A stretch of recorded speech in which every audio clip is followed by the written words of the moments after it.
Hello student बेटा। तो आज अपन वर्क पावर एनर्जी, ठीक है, इसके बहुत ही इंपॉर्टेंट क्वेश्चन, बहुत ही अच्छे लेवल वाले क्वेश्चन, कॉन्सेप्चुअल क्वेश्चन जो आपके एक तरीके से अच्छे पूरे इस चैप्टर को रिवाइज करवा देगा। बहुत ही यूजफुल चैप्टर भी है ये, ठीक है। तो चलिए स्टार्ट करते हैं। तो ये पहला क्वेश्चन है, यहाँ से स्टार्ट करते हैं। A force F vector 2 ik plus minus j k minus 4 k k Newton displaces a particle up to d vector equal to 3 ik plus 2 j k minus k k meter. Calculate work done. ठीक है, हमें work done पूछा गया है, force vector और displacement vector इन दोनों terms के अंदर ये गिवन है। अब जनरली अपन क्या जानते हैं कि जो वर्क डन होता है वो स्केलर प्रोडक्ट होता है या स्केलर क्वांटिटी होती है। ठीक है, स्केलर प्रोडक्ट होता है किसका, फोर्स वेक्टर और डिस्प्लेसमेंट वेक्टर का। ठीक है, वर्क डन या तो हम इसको लाइक ऐसा लिखते हैं F vector dot D vector, ठीक है, या फिर हम इसको लिखते हैं F D cos theta. But यहाँ पर थीटा वगैरह यहाँ पर कुछ गिवन नहीं है, तो हम सिंपल फॉर्मूला डॉट प्रोडक्ट वाला यूज करेंगे और वो एक्सप्रेशन हो जाएगा यहाँ से, वर्क डन इक्वल टू हो जाएगा force F vector dot D vector हो जाएगा। बस हमें स्केलर प्रोडक्ट आना चाहिए यहाँ पर। तो बेटा इसके लिए वैल्यू यहाँ पर पुट कर देनी है, 2 i माइनस जे के minus 4 k and dot 3 i plus 2 j minus k। अब बस आपको क्या करना है, स्केलर प्रोडक्ट में जो सेम यूनिट वेक्टर्स है बस उनको मल्टीप्लाई करना है विद साइन, ठीक है। बाकी ऑटोमेटिकली ही परपेंडिकुलर के लिए वो जीरो हो जाएंगे। तो बस आई केप वाले को मल्टीप्लाई करना है, जे केप वाले को मल्टीप्लाई करना है और के केप वाले को मल्टीप्लाई कर देना है। सो 2 × 3 दैट इज 6, ठीक है। -1 × 2 तो -2, -4 × -1 तो +4, ठीक है। तो यहाँ से ये हो जाएगा 10, 10 - 2 तो 8 जूल, ठीक है। बी ऑप्शन करेक्ट आंसर हो जाएगा। नेक्स्ट है बेटा, a rope is use to lower vertically a block of mass m by a distance x with a constant downward acceleration g by 2. The work done by the rope on the block is, मान लो कि एक रोप है, ठीक है, ये एक रोप है और इसके साथ में एक ब्लॉक लगा हुआ है यहाँ पर m मास का। बोला कि इसको x डिस्टेंस तक इसको डाउनवर्ड लेकर, डाउनवर्ड है ना, लेकर जा रहे हैं। मान लो कि ये x डिस्टेंस तक इसको नीचे की तरफ लेकर गए और एक्सेलरेशन जी बाई टू से इसको नीचे लेकर जा रहे हैं। तो बोला कि रोप जो है ना वो इस पर कितना वर्क डन करेगा। तो बेटा रोप का जो वर्क डन है वो हमें फाइंड करने के लिए रोप पर हमें टेंशन फोर्स फाइंड करना होता है, ठीक है। बस यहाँ पर आपको टेंशन फोर्स निकालना होगा सबसे पहले। अब टेंशन फोर्स कैसे निकालोगे, तो आप देख रहे हो कि एक तो इसके पास में एक्सेलरेशन है और एक इसका खुद का वेट है, ठीक है। तो वेट इसका देखेंगे तो वो वेट क्या है, यहाँ पर कैपिटल एम जी है, डाउनवर्ड डायरेक्शन में है, ठीक है। तो हम यहाँ पर देखेंगे कि हमने एनएलएम में क्या देखा था कि बस आपको इसकी फोर्स इक्वेशन लिखनी है या फिर जो भी बैलेंस इक्वेशन वो आपको लिखनी है। यहाँ पर नीचे कौन लेकर जा रहा है इसको, इसका वेट लेकर जाएगा एक्चुअली, ठीक है। तो हम यहाँ पर लिख सकते हैं M G minus tension force equal to M A net force. Clear नहीं आता। सो टेंशन फोर्स आपको निकाल लेना है, टेंशन फोर्स यहाँ से हो जाएगा M G minus M A, okay. So G minus A कितना है g/2, तो ये हो जाएगा g/2। तो टेंशन फोर्स आएगा mg/2। अब ये टेंशन फोर्स का वर्क डन पूछा है, टेंशन फोर्स किधर लग रहा है, अपवर्ड डायरेक्शन में, डिस्प्लेसमेंट की डायरेक्शन किधर है, डाउनवर्ड डायरेक्शन में। दोनों के बीच का एंगल कितना हो जाएगा, 180 डिग्री हो जाएगा। सो वर्क डन जो यहाँ पर बेटा होगा, अब जो बेटा वर्क डन होगा ये क्या लिखा जाएगा, टी एक्स कोस 180 डिग्री लिखा जाएगा, क्योंकि अब दोनों के बीच फॉर्मूला क्या होता है, एफ डी कॉस थीटा होता है। थीटा अब दोनों के बीच में कितना हो जाएगा, 180 डिग्री हो जाएगा। So cos 180 degree equal to क्या होता है, -1 होता है। सो माइनस टी एक्स, ठीक है। अब टी की वैल्यू क्या है यहाँ पर M G, so minus M G एक्स/2, ठीक है। तो सी ऑप्शन इसका करेक्ट आंसर हो जाएगा। नेक्स्ट है force F equal to K x square X on a particle at an angle of 60 degree with the X axis, the work done in displacing the particle from x1 to x2 will be. अब यहाँ पर जो work done है ना वो एक variable है, ठीक है। वर्क डन, सॉरी, फोर्स जो है, फोर्स वेरिएबल है, ठीक है।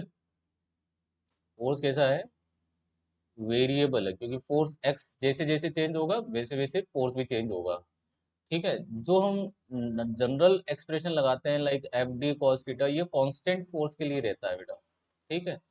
अब यहाँ पर हमें एक्सप्रेशन जो लगाना है वर्क डन के लिए फॉर द वेरिएबल फोर्स जो कि एक्स पर डिपेंड कर रहा है यहाँ पर, तो उसके लिए हम इंटीग्रल यूज करते हैं F into like D R या F vector dot D R vector भी हम इसको लिखते हैं। बट यहाँ पर आर जो है वो कौन है, एक्स, मतलब आर वैसे तो होता है एक्स आई के प्लस वाई जे के प्लस जेड के इस टर्म में लिखा जाता है। बट यहाँ पर हमारे पास में जो डिस्प्लेसमेंट है वो एक्स डायरेक्शन में ओनली, या फोर्स जो है वो केवल एक्स डायरेक्शन में ही लग रहा है। ठीक है, तो ऐसी सिचुएशन में हम बेटा इस वर्क डन को ऐसा लिख लेंगे F vector dot D x vector. ठीक है, ये आता वैसे डॉट प्रोडक्ट से ही है बेटा। ठीक है, जब अपन इसको सोल्व करते हैं तो डॉट प्रोडक्ट से ही निकल कर आता है। अब डॉट को हम यहाँ पर रिमूव करेंगे यहाँ से। ठीक है, तो बेटा यहाँ से क्या आ जाएगा, cos थीटा आ जाएगा। So work done W equal to ये बनेगा F D X cos theta. ठीक है, तो फोर्स और जो स्मॉल डिस्प्लेसमेंट है उन दोनों के बीच का जो एंगल है, डायरेक्शन के बीच का एंगल है वो कितना है, 60 डिग्री हमें दे रखा है। ठीक है, तो हम यहाँ पर 60 डिग्री लिख देंगे। तो cos 60 डिग्री क्या होता है, 1/2। तो हम 1/2 को बाहर ले लेते हैं और इंटीग्रल में एफ डी एक्स लिख देते हैं। अब एफ की आप वैल्यू पुट कर दीजिए यहाँ से। ठीक है, एफ की वैल्यू हम पुट करेंगे जो कि क्या है, के एक्स स्क्वायर डी एक्स, और लिमिट x1 से x2 तक है। ठीक है, तो इसका इंटीग्रेशन करते हैं बेटा, एक्स स्क्वायर का इंटीग्रेशन करेंगे तो क्या जाएगा, x³/3 हो जाएगा। तो वर्क डन हाफ के x³/3 हो जाएगा। ठीक है, x1 से x2 हो जाएगा। बस आपको लिमिट पुट कर देना है यहाँ से, 3 को बाहर ले लीजिए तो ये 6 बन जाएगा। तो ये हो जाएगा 1k/6 bracket x2³ upper limit minus lower limit. ठीक है, तो थर्ड ऑप्शन सी जो है ये इसका करेक्ट आंसर हो जाएगा। नेक्स्ट है position dependent force F acting on a particle and its force position curve is shown in the figure. Work done on the particle when its displacement 0 to 5 metre each. देखो हमें force और displacement का curve given है और फिर यहाँ पर हमें वर्क डन पूछा जा रहा है।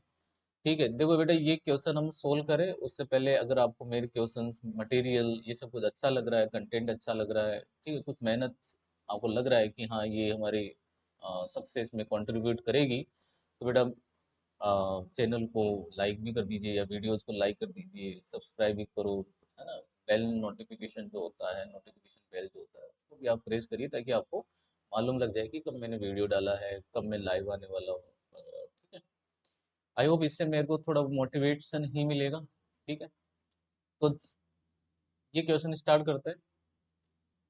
तो फोर्स और डिस्प्लेसमेंट का कर्व गिवन है। तो जब भी हमें हमारे पास में कोई कर्व के क्वेश्चंस होते हैं तो हम फॉर्मूले से जाते हैं एक बार पहले, और फॉर्मूले से ये देखना चाहते हैं कि हमें जो पूछ रहा है उसमें हम उस कर्व में क्या फाइंड करें, स्लोप फाइंड करना है या फिर एरिया फाइंड करना होता है। अब लाइक जैसे वर्क डन होता है फोर्स इंटू डिस्प्लेसमेंट होता है, जैसे मैंने केवल एफ एक्स लिखा। अब यहाँ पे फोर्स और डिस्प्लेसमेंट का कर्व दे रखा है और दोनों मल्टीप्लीकेशन में है, तो याद रखना जब भी मल्टीप्लीकेशन में और इन दोनों का ही कर्व गिवन होगा तो उससे हम एरिया निकालेंगे, और जब वो डिवाइड में होते हैं ना तब उसका हम स्लोप लेते हैं। ठीक है, तो वो आगे की बात है। लाइक जैसे मान लो कि यहाँ पर वर्क डन और डिस्प्लेसमेंट का कर्व दिया होता है, फोर्स पूछ रहा होता, कोई भी बिटवीन कोई इंटरवल में फोर्स पूछ रहा होता तो वहां पर हम उसका स्लोप निकाल देते हैं। ठीक है, तो यहाँ पर फोर्स और डिस्प्लेसमेंट का कर्व गिवन है तो बस वर्क डन के लिए हम इसका एरिया फाइंड करेंगे। तो मैं सीधा 0 to 5 मीटर का चाहिए तो यहाँ से यहाँ तक का मैं एरिया ले लूंगा और फिर यहाँ से यहाँ तक का एरिया ले लूंगा डायरेक्टली। ठीक है, क्योंकि ये ट्रेपेजियम है तो ट्रेपेजियम का एरिया लेकर आप इसको सोल्व कर सकते हो। ठीक है, बार बार में ऐसे छोटे टुकड़े करके फिर एरिया निकाल कर टाइम वेस्ट हो जाता है। तो ट्रेपेजियम का एरिया क्या हो जाएगा, यहाँ पर फर्स्ट यहाँ पर मैं इसको A1 लिख लेता हूँ, इसका एरिया है A2 है। सो A1 के लिए क्या हो जाएगा, हाफ इंटू जो पैरेलल साइड है, ठीक है, उनका सम टोटल। तो ये वाली पैरेलल साइड या ये वाली सेपरेशन कितना हो गया, ये वाली साइड का 1 हो गया, 2 - 1। यहाँ से यहाँ तक की पैरेलल कितनी है, 3। तो 1 + 3 कर देता हूँ यहाँ पर, और दोनों के बीच की परपेंडिकुलर हाइट कितनी है, 10 है।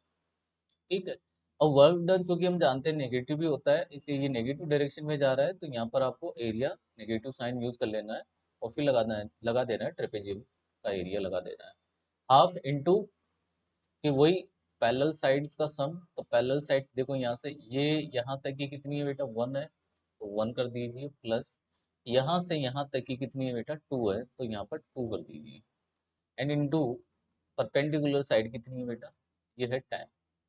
तो यहाँ से हो जाएगा, ये 4 बनेगा, 4 का ये हो जाएगा 2, तो इधर तो हो गया बेटा 20 माइनस, ठीक है। और यहाँ से बेटा 5 हो गया, ठीक है। और ये कितना है, 3 इंटू 5 15 हो जाएगा बेटा। आंसर आएगा आपका 5। तो ऑप्शन डी इसका करेक्ट आंसर हो जाएगा। नेक्स्ट अगला क्वेश्चन है, calculate the work done by the force to move the particle from 0 to 1 metre from the given graph of F versus Y. अब देखो इसमें फोर्स और वाई का कर्व गिवन है हमें, है ना, स्ट्रेट लाइन कर्व गिवन है, और फिर पूछ रहा है हमें, है ना, वर्क डन बताइए आप। ठीक है, तो बेटा एक बात बताओ, यहाँ पर फोर्स तो वेरिएबल है ना, ठीक है। दो तरीके हो सकते हैं, या तो एक काम कर सकते हो यहाँ पर, देखो 1 मीटर हमारे पास में लिखा हुआ नहीं है, जीरो पर तो हमें दिख रहा है फोर्स कितना है, 20 है, तो यहाँ पर 1 मीटर पर आप फोर्स जानो, ठीक है, और फिर उसका क्या निकाल लो, एरिया निकाल लो, 0 से 1 तक का, ठीक है। तो उससे इसका वर्क डन आ जाएगा। अब कैसे निकालें, तो इसके लिए आपको स्ट्रेट लाइन इक्वेशन लिखना आनी चाहिए। अब स्ट्रेट लाइन इक्वेशन कैसे लिखते हैं, ठीक है, तो मैं आपको इसके लिए समझा देता हूँ। स्ट्रेट लाइन मैंने बताया था, ग्राफिकल मोशन जब हम पढ़ रहे थे, तो मैंने स्ट्रेट लाइन इक्वेशंस कैसे लिखते हैं वो भी मैंने आपको समझा रखा है।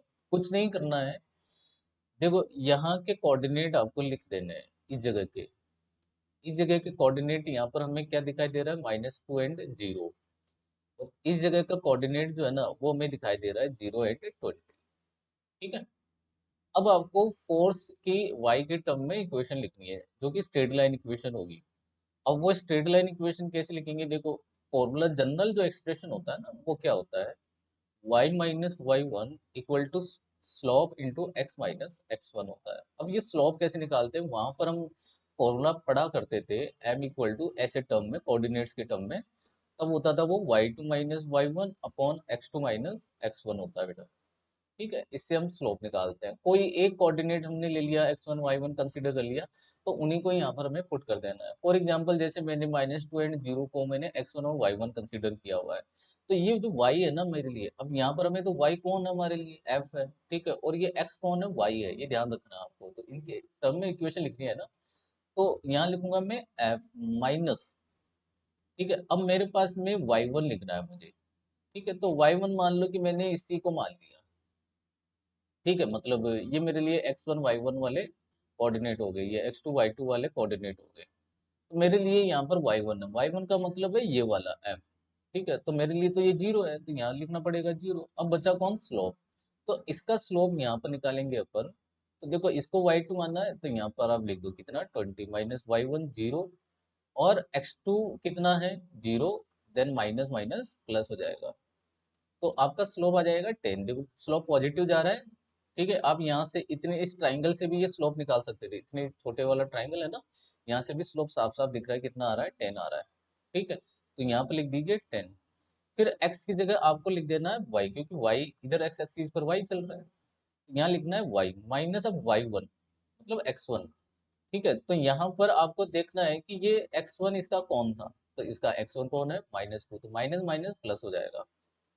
सो एफ इक्वल टू, ये इक्वेशन बनेगी 10y + 20, इसकी इक्वेशन बन जाएगी। या तो आप देखो दो तरीके से इसको सोल्व कर सकते हो। तरीका क्या है, एक तो आप इसको इंटीग्रल करके एफ इंटू डी वाई करके 0 to 1 लिमिट लगा दो, और आपका वर्क डन आ जाएगा। फॉर एग्जाम्पल जैसे हम करके ही देख लेते हैं यहाँ से इसको, ठीक है। तो मैंने यहाँ पर वैल्यू पुट कर दी आपकी, ये 10y + 20 इंटू डी वाई, ठीक है। अब इसका मैंने इंटीग्रेशन कर दिया। अब इंटीग्रेशन कर दूंगा तो ये बन जाएगा y² अपॉन 2 बनेगा, तो y² अपॉन 2, तो ये 5y² हो जाएगा, ठीक है, मैं डायरेक्टली कर रहा हूँ, 5y² हो जाएगा प्लस, और 20 इंटू डी वाई, तो ये कितना हो जाएगा, 20y हो जाएगा। अब लिमिट क्या चल रही थी, 0 to 1, तो बस आपको 1 पुट करना है, जीरो से वैसे 0 हो रहा है ये पूरा, तो 5 + 20 25 जूल आ रहा है यहाँ पर। ये तो हो गया इंटीग्रेशन मेथड से, ठीक है। दूसरा मेथड मैंने क्या समझाया था, कि आप क्या कर सकते हो यहाँ पर, कि 1 मीटर पर फोर्स फाइंड कर लीजिए, कि 1 मीटर पर कितना फोर्स है। तो 1 मीटर पर फोर्स आप कैसे निकालोगे, तो ये इक्वेशन जो हमें गिवन है, ठीक है, उसमें जाओ, और फोर्स जो है ना, वाई की जगह 1 पुट कर दो, तो हमारे पास में फोर्स आ जाएगा 30 न्यूटन का फोर्स आ जाएगा। ठीक है, तो इस 1 मीटर पर ये जो फोर्स है, ये जो फोर्स है वो बेटा कितना हो गया, 30 न्यूटन हो गया। तो अब आज इतने इतने का आपको क्या निकाल लेना है, एरिया। बस इतने इतने का आपको एरिया फाइंड कर लेना है, इतने इतने का एरिया फाइंड कर लेना है। ठीक है, तो वो ट्रेपेजियम का एरिया का फॉर्मूला लगा दो बेटा। ठीक है, अब जब ट्रेपेजियम का मेथड सेकंड जो है ना, वो क्या कह रहा है यहाँ पर कि आप ट्रेपेजियम का एरिया का एक्सप्रेशन लगा दीजिए, तो वर्क डन निकल कर आ जाएगा। तो पैरेलल साइड कितनी है, हाफ इंटू पैरेलल साइड एक तो 20 और एक कितनी हो गई 30, 20 + 30। ठीक है, एंड इंटू दोनों के बीच का सेपरेशन वो कितना है, परपेंडिकुलर सेपरेशन कितना है 1 का है, तो ये 50 बनेगा। 50 का हाफ कितना हो गया 25 जूल। तो 25 जूल इंटीग्रेशन मेथड से और एरिया मेथड से क्या आ रहा है 25 जूल, दोनों से सेम आंसर आ गया। Okay, block of mass m is pulled along the circular arc by a means of a constant horizontal force F as on work done by this force in pulling the block from A to B।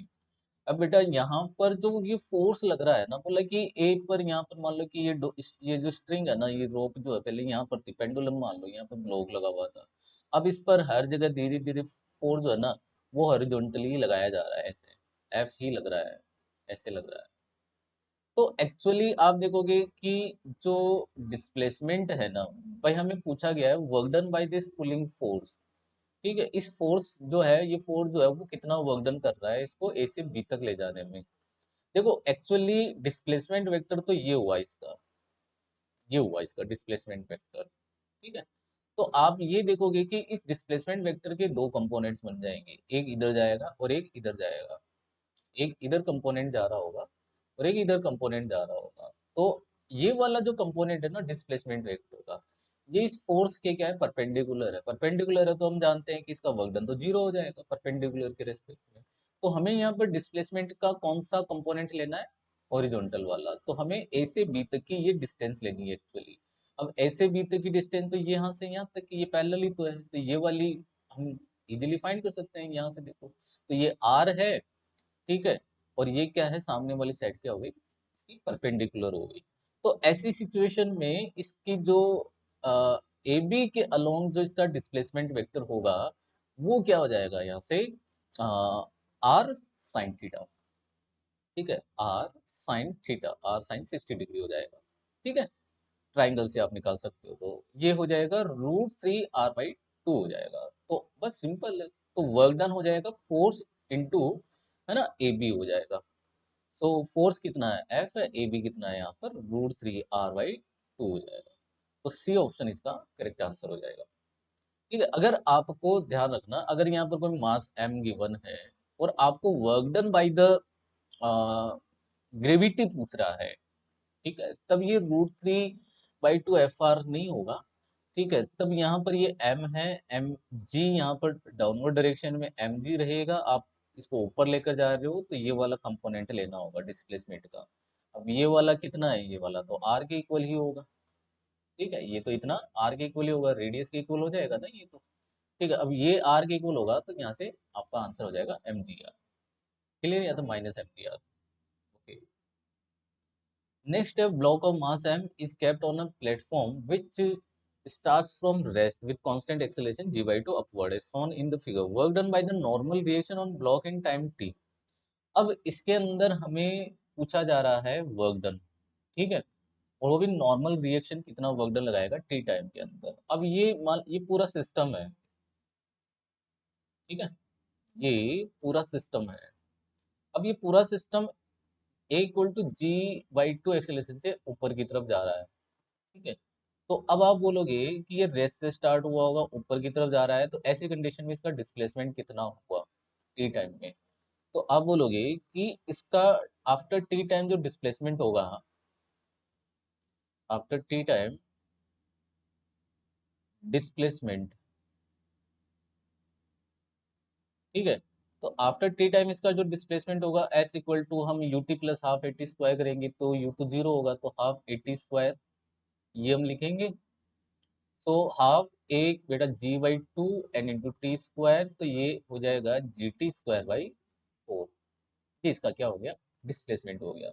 अब displacement किधर बेटा, ऊपर की तरफ है। Normal work done by normal reaction on block, तो platform जो है ना वो इस पर नॉर्मल फोर्स लगा रहा है ब्लॉक पर, वो किधर लगेगा, अपवर्ड डायरेक्शन में लगेगा। ठीक है, अब नॉर्मल लगेगा कितना वो भी तो हमें फाइंड करना है। ठीक है, तो नॉर्मल कैसे फाइंड करें, तो ये नॉर्मल अपवर्ड डायरेक्शन में लग रहा है, तो नॉर्मल कैसे फाइंड करें, तो अब देखो नॉर्मल ऊपर की तरफ लग रहा है। ठीक है, अब यहाँ से इसका खुद का वेट डाउनवर्ड डायरेक्शन में है, क्या mg है, तो नॉर्मल फाइंड करना जरूरी हो गया। तो नॉर्मल जो हो जाएगा वो लिखा जाएगा n minus M G equal to M A, ये लिखा जाएगा। तो n minus M G, sorry n equal to M G plus M A हो जाएगा, और m कॉमन ले लीजिए, g प्लस g/2 करोगे तो ये हो जाएगा 3mg/2। ये नॉर्मल फोर्स आ गया। अब चूंकि डिस्प्लेसमेंट वेक्टर, डिस्प्लेसमेंट भी अपवर्ड डायरेक्शन में, नॉर्मल फोर्स की डायरेक्शन भी अपवर्ड डायरेक्शन में, सेम डायरेक्शन में हो गया, तो थीटा 0 डिग्री हो जाएगा। थीटा 0 डिग्री हो जाएगा तो वर्क डन पॉजिटिव हो जाएगा। तो ये work done by the normal force लिखा जाएगा n into only S. Normal force 3mg/2, ठीक है, और डिस्प्लेसमेंट है यहाँ पर GT² बाई 4। तो ये आना चाहिए 3/8 mg² तो ऑप्शन बी इसका करेक्ट आंसर हो जाएगा। Find work done by friction force displacement S. ठीक है, अब हमें फ्रिक्शन फोर्स जो है ना उसका वर्क डन फाइंड करना है अब यहाँ पर। तो इसमें हम क्या करें कि ये जो फोर्स हमें गिवन है, अप्लाइड, एक अप्लाइड फोर्स भी है। ठीक है, तो इसके कंपोनेंट्स आपको देखने हैं। सबसे पहले एक कंपोनेंट इसका इस डायरेक्शन में ऐसे जा रहा है, जो कि हमारे पास में है बेटा एफ कोस थीटा। एक डाउनवर्ड डायरेक्शन में ऐसे जा रहा है, जो कि हमारे पास में है एफ साइन थीटा। ठीक है, ये तो हो गया। इसका वेट नॉर्म एम जी, और एक नॉर्मल होगा अपवर्ड डायरेक्शन, ये होगा। तो बेटा हमें फ्रिक्शन फोर्स के लिए बेटा नॉर्मल की भी तो रिक्वायर्ड होगी यहाँ पर, तो नॉर्मल भी चेक कर लेते हैं। तो इसके लिए अपन वर्टिकल डायरेक्शन के फोर्सेस को बैलेंस करेंगे। ठीक है, तो हमारे पास में नॉर्मल अपवर्ड डायरेक्शन में बट एफ साइन थीटा और एम जी ये दोनों डाउनवर्ड डायरेक्शन में है, तो नॉर्मल जो होगा वो हो जाएगा एम जी प्लस एफ साइन थीटा, ये नॉर्मल फोर्स हो जाएगा। अब फ्रिक्शन फोर्स जो है ना वो होता है म्यू इंटू एन, यहाँ पे म्यू के लिख रहा है तो म्यू के लिख देना, म्यू इंटू एन। अब म्यू इंटू एन, एन यहाँ पर कितना है वो आप चेक करो। तो एन हमारे पास में है M G plus F sine theta है। क्लियर है यहाँ तक। अब हमें work done by the friction force पूछा है, तो फ्रिक्शन फोर्स किधर लगेगा, पीछे की डायरेक्शन में लगेगा। ठीक है, और डिस्प्लेसमेंट तो दोनों के बीच का एंगल 180 डिग्री होगा, तो इसका वर्क डन नेगेटिव आएगा। So minus mu M ji plus F sine theta and into S. तो माइनस म्यू एम जी plus F sine theta into S, ये कौन सा वाला ऑप्शन बन रहा है? ये क्या बात हो गई, ऑप्शन गलत दे रखे हैं।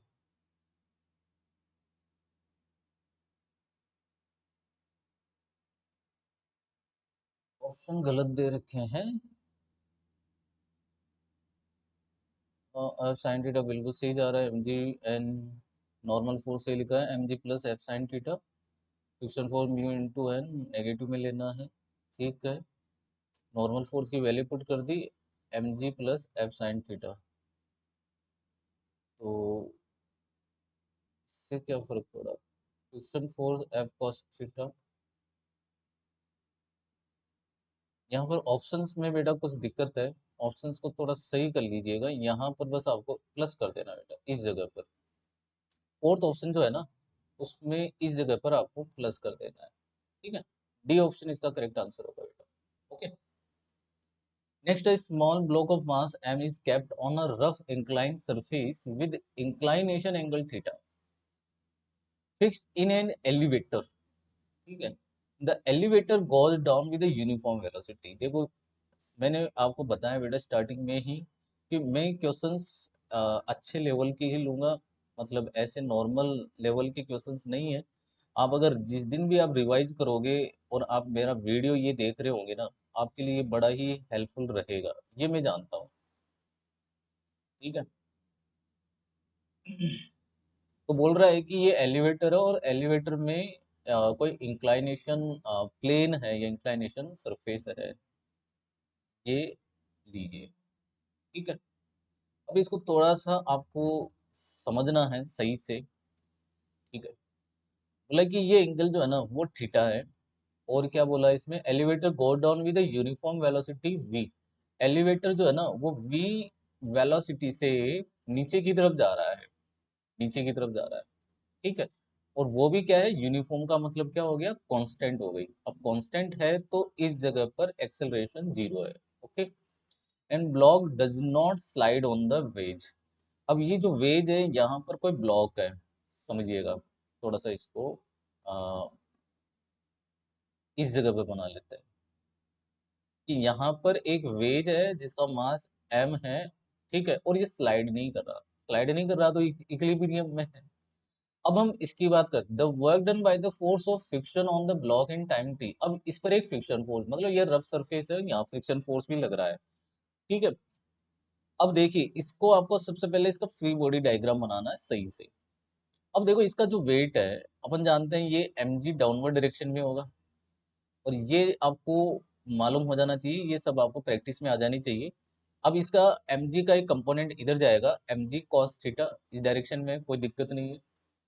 इधर एक कंपोनेंट जा रहा है जो कि हमारे पास में mg sin थीटा होगा। ओके। अब फ्रिक्शन फोर्स किधर लगेगा इसको, अगर ये बैलेंस में, तो फ्रिक्शन फोर्स इधर लग रहा है, ऐसे ऐसे लग रहा है फ्रिक्शन फोर्स, ये फ्रिक्शन फोर्स लग रहा है। ठीक है। अब ये फ्रिक्शन फोर्स एक्चुअली, ध्यान रखना, अगर ये बैलेंस में है तो एक्चुअली फ्रिक्शन फोर्स जो है ना वो इक्वल किसके है, mg sin थीटा के। तो फ्रिक्शन फोर्स तो हमारे पास में है कितना, mg sin थीटा। ठीक है। ये तो फ्रिक्शन फोर्स। अब हमें करना क्या है कि ये जो हमें गिवन है फ्रिक्शन फोर्स, इसका ये देखना है कि ये टी टाइम में, क्योंकि एलिवेटर नीचे जा रहा है। अब एलिवेटर नीचे जा रहा है तो कुछ तो डिस्प्लेसमेंट ट्रेवल हो गया ना इसका। ठीक है, कुछ तो डिस्प्लेसमेंट हुआ होगा। भाई एलिवेटर जो है वो नीचे जा रहा है। ठीक है। और कुछ तो ये, मान लो कि ये एक्स तक नीचे आ गया। ठीक है, ये एक्स नीचे आ गया। अगर एलिवेटर नीचे गया है तो ये एक्स नीचे आ गया, यहां से मान लीजिए ये एक्स नीचे आया है। ठीक है। तो ये एक्स कितना हुआ, आप बोलोगे कि ये एक्स जो है ना वो वीटी होगा फिर, क्योंकि टी टाइम में ये पहुंच गया, एक्सेलरेशन तो जीरो है, तो ये वीटी है, वीटी नीचे आ चुका है। अब डिस्प्लेसमेंट नीचे हो गया ना बेटा, डिस्प्लेसमेंट की डायरेक्शन डाउनवर्ड हो गई। तो मान लो कि ये फ्रिक्शन फोर्स है और यहां से मैं डिस्प्लेसमेंट का वेक्टर बनाऊं इस जगह पर, ये डिस्प्लेसमेंट हमारे लिए एक्स, इसके बीच का ये वाला एंगल हमें मालूम होना जरूरी होगा, तभी तो हम वर्क डन फाइंड कर पाएंगे। अब ये कैसे फाइंड करें ये एंगल, ये जरूरी है यहाँ पर। तो एक हॉरिजॉन्टल लाइन हम यहाँ पर ड्रॉ करें इस जगह पर, तो हम ये जानते हैं ये एंगल थीटा है। ठीक है। तो इसका ये हॉरिजॉन्टल से ये एंगल 90 माइनस थीटा होता है, तो ये वाला एंगल जो होगा ना वो थीटा होगा, ये इतना सा जो एंगल होगा ये थीटा होगा। अब ये थीटा होगा तो समझना, देखो ये एंगल जो है ना वो हो गया कितना, 90 प्लस थीटा हो गया, सिंपल। ये एंगल जो है ना वो कितना हो गया, 90 प्लस थीटा हो गया। अब आगे कुछ करने की जरूरत नहीं है। अब देखो वर्क डन लगाते हैं, work done by the friction force into displacement into cos theta. अब थीटा हमारे लिए कौन है, 90 प्लस थीटा, ये है। ठीक है। अब cos 90 प्लस थीटा क्या होगा, माइनस साइन थीटा। ठीक है, ये होता है minus sine theta, second quadrant में आ गया। तो minus F x sign theta, ये हो गया। अब एफ हमारे पास में क्या है, एम जी साइन थीटा, और एक्स क्या है, वीटी, वैल्यू पुट कर दो। एफ की जगह पुट कर दीजिए एम जी साइन थीटा, तो साइन स्क्वायर थीटा हो जाएगा। और एक्स की जगह वीटी पुट कर दो, तो एम जी वीटी, और ये हो गया साइन स्क्वायर थीटा। तो minus M G VT sine square theta, option C इसका करेक्ट आंसर हो जाएगा। नेक्स्ट अगला क्वेश्चन है, the net work done by the tension in the figure when the bigger block of mass 4 kg touches the ground is. देखो ये simple question है, इसको आप नेट वर्क डन बोला है, net work done by the tension force. देखो आप सीधा, आपको इसको सॉल्व करने की जरूरत ही नहीं पड़ेगी कि net work done by the tension force. Tension force हम जानते हैं, यहाँ पर एक स्ट्रिंग जा रही है तो इस जगह टेंशन फोर्स और इस जगह पर टेंशन फोर्स तो सेम है ना, ठीक है। अब ये किधर जाएगा, ये तो ऊपर की तरफ मूव करेगा और ये किधर मूव करेगा, ये नीचे की तरफ। इसका डिस्प्लेसमेंट ये जब टच करेगा 1 मीटर तो ये भी तो 1 मीटर ऊपर ही जाएगा, डिस्प्लेसमेंट दोनों के लिए सेम। तो इसका जो नेट वर्क डन होगा, ठीक है, वो होगा 4 kg वाले पर टेंस मतलब टेंशन फोर्स तो सेम लग रहा है, ठीक है। इस पर अब इसका टेंशन फोर्स किधर है, यहाँ पर अपवर्ड डायरेक्शन में, और डिस्प्लेसमेंट किधर है, डाउनवर्ड डायरेक्शन में।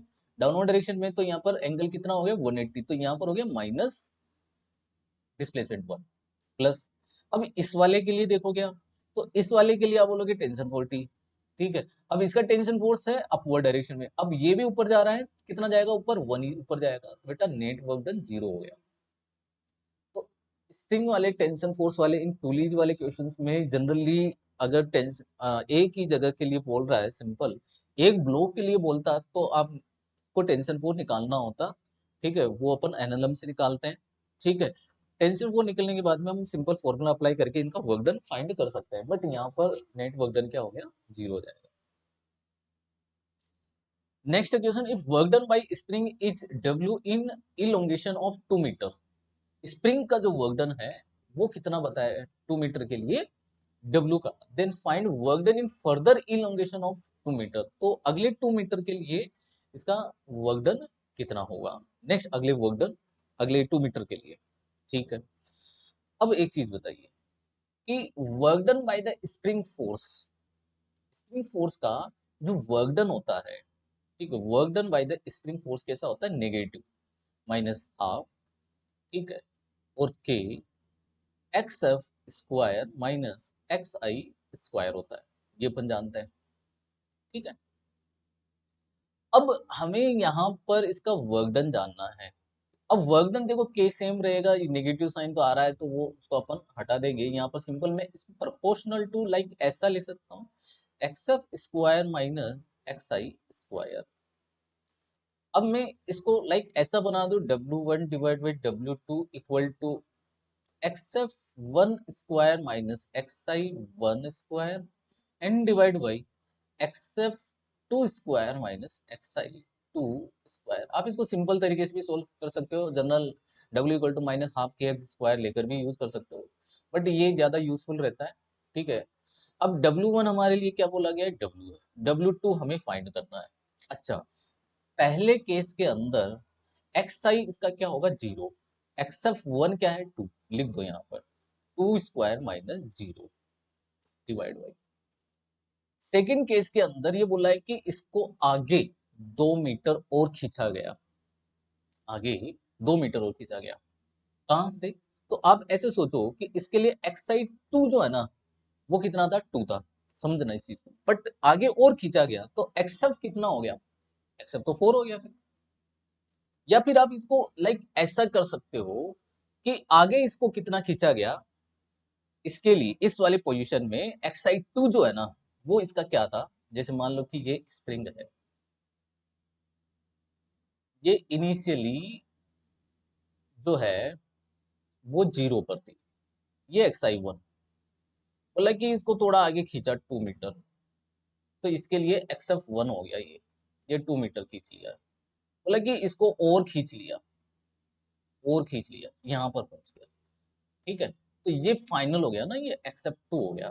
तो इस केस में वर्क डन, ये वाला वर्क डन पूछ रहा है ये, ठीक है, ये वाला वर्क डन पूछा है, ना कि यहाँ से यहाँ तक का पूछा है, ये ध्यान रखना। यहाँ से यहाँ तक का दे रखा है तो आप क्या करोगे, आप देखो यहाँ से यहाँ तक के लिए मैंने सही लगाया एक्स एफ 1 है ना, square minus X I 1 square. Second case के अंदर हमने लगा दिया X F 2 square minus X I 1, तो ये एक्स एफ 1 ही उसके लिए क्या है, एक्स आई 2 है, क्लियर। तो बस यहाँ पर ये अब पोजीशन, ये पोजीशन कितनी हो गई, यहाँ से ये पोजीशन हो गई 4, ये पोजीशन कितनी थी 2, और ये पोजीशन है 0।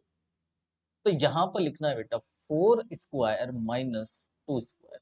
अब चेक कर लेते हैं। तो work done W divide by W2 equal to 4 divide by ये हो गया 16 माइनस 4, कितना हो गया 12, तो ये हो गया 3। तो W2 हमारे पास में आ जाएगा 3W। ऑप्शन 20 का करेक्ट आंसर हो जाएगा। नेक्स्ट है two bodies of masses M1 and M2 are moving with same kinetic energy if P1 and P2 are their respective momentum, the P1 to P2 ratio is equal to, ठीक है। अब इसमें क्या कहा है, काइनेटिक एनर्जी और momentum. सबसे पहले आपको रिलेशन मालूम होना चाहिए कि काइनेटिक एनर्जी और मोमेंटम में रिलेशन होता है P square divide by 2m, ठीक है। अब बोला है कि सेम काइनेटिक एनर्जी है, तो m1 और m2 के टर्म में आपको मोमेंटम का रेशियो बताना है। तो हमें यहाँ समझ में आ रहा है कि P square is proportional to m, so p is proportional to square root m, सो p1 to p2 is equal to square root m1 to m2। Option C correct answer हो जाएगा। If percentage change in kinetic energy is 3%, then find percentage change in momentum। अब देखो, अब यहाँ पर जो generally percentage change का अगर हमारे पास में क्वेश्चंस आते हैं, ठीक है, काइनेटिक एनर्जी मोमेंटम इन सबको लेकर, तो हम यहाँ पर एरर वाले कॉन्सेप्ट में जा सकते हैं। बट एरर वाले में कब जाते हैं, जब एरर जो होती है, ठीक है, जो परसेंटेज चेंज या जो एरर जो होती है वो लेस देन 5% हो, 5% या फिर 5% से कम हो, तब तक आप इसको अप्लाई कर दीजिए, ठीक है। तो ऐसे सिचुएशन में हम देखें तो 3% 5% से लेस देन है, और हम जानते हैं काइनेटिक एनर्जी जो होती है वो P square divide by 2m है, but m is the constant, तो इसको हम नहीं लेंगे, इसमें कोई चेंज नहीं होगा।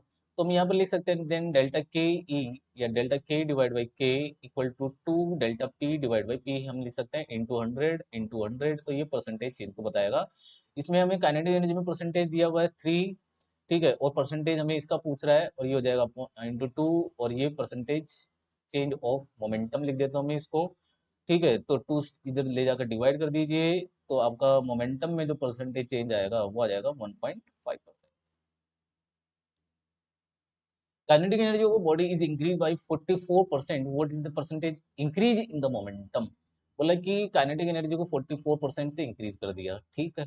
अब आप ऐसे सोचो कि इनिशियल काइनेटिक एनर्जी क्या है, अब उसमें उसमें आपकी जो फाइनल काइनेटिक एनर्जी होगी, ठीक है, वो कितनी होगी। फाइनल काइनेटिक एनर्जी जो है, मैं उसको केएफ लिख देता हूँ। फाइनल काइनेटिक एनर्जी जो है वो इनिशियल काइनेटिक एनर्जी जो है उसकी 44% इंक्रीज कर दी गई है,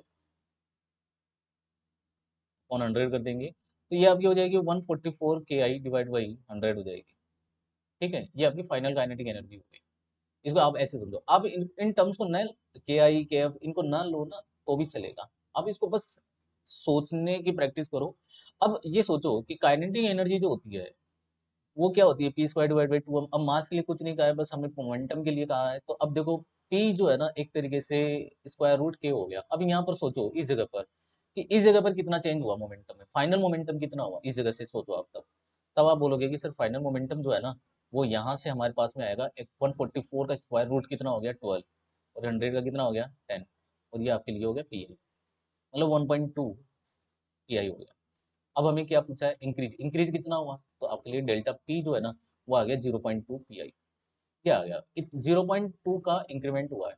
तो बस अब delta P divide by P initial into 100 कर दीजिए, परसेंटेज चेंज आ गया, ये परसेंटेज इंक्रीज और परसेंटेज आ गया इसमें। तो 0.2 of P I N divide by P I into 100, ये मल्टीप्लाई कर दीजिए, आपका आंसर आ जाएगा 20%, ठीक है, 20% correct answer. Next particle of mass 2 kg travels along a straight line with velocity v equal to alpha या a root x where a is constant, the work done by net force during the displacement of particle from x equal to 0 to x equal to 4 metre is, ठीक है। देखो इसमें आपको करना क्या है, 0 और 4 मीटर इस पर आपको वेलोसिटी निकालनी है, और ये जो क्वेश्चन है वो आप वर्क एनर्जी थ्योरम से आप कर दोगे, ठीक है। तो वर्क एनर्जी थ्योरम से हम यहाँ पर बोल सकते हैं कि जो वर्क होगा, नेट वर्क डन जो होगा, टोटल वर्क डन, ठीक है, जो भी जितने भी फोर्सेस है, ठीक है, वो इक्वल होगा चेंज इन काइनेटिक एनर्जी के। अब चेंज इन काइनेटिक एनर्जी क्या होती है, final kinetic energy minus initial kinetic energy, अब इसके लिए हमें वेलोसिटी का मालूम होना जरूरी है कि जीरो जीरो पर इनिशियल मिलेगा, तो जीरो पर हमारे पास में इनिशियल वेलोसिटी जीरो हो गई, तो इनिशियल काइनेटिक एनर्जी भी जीरो हो गई। अब फाइनल की बात करते हैं, तो फाइनल वेलोसिटी यहाँ पर क्या हो जाएगी, वीएफ जो है ना, एक्स की जगह आप 4 मीटर रखोगे तो स्क्वायर रूट 4 कितना हो जाएगा, 2, तो फाइनल वेलोसिटी हो जाएगी 2a। अब 2a हो जाएगी तो अब काइनेटिक एनर्जी जो है, फाइनल काइनेटिक एनर्जी जो है वो हो जाएगी हाफ एम वी स्क्वायर, तो वी एफ स्क्वायर हम करेंगे यहाँ पर, सो 2a का होल स्क्वायर करेंगे तो बेटा यहाँ से हो जाएगा 4a स्क्वायर, तो 4a स्क्वायर तो मतलब 2m स्क्वायर बन जाएगा, ये फाइनल हो जाएगी। तो 2m स्क्वायर, m कितना दे रखा है हमारे पास में, 4 kg, तो ये भी पुट कर दीजिए, 4a स्क्वायर, तो ये हो जाएगा, सॉरी टू टू दे रखा है, तो ये हो जाएगा 4a स्क्वायर, तो सिंपल है, work done 4a square, C option is the correct answer.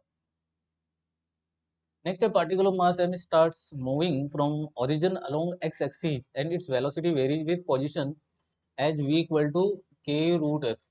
The work done by force acting on it during first t second. अब देखो, अब इसमें अब कैसे करेंगे, ठीक है। अब तो वर्क डन हमें किसके टर्म में पूछ रहा है, टाइम के रेस्पेक्ट में पूछ रहा है, तो आपको x को टाइम के रेस्पेक्ट में निकाल लेना है। देखो v इक्वल टू हमारे पास में है k रूट x, अब v इक्वल टू हम जानते हैं dx बाई dt होता है, ये equal to k root x हो गया, तो हम इसको ऐसे लिख सकते हैं dx by root X and equal to K D T.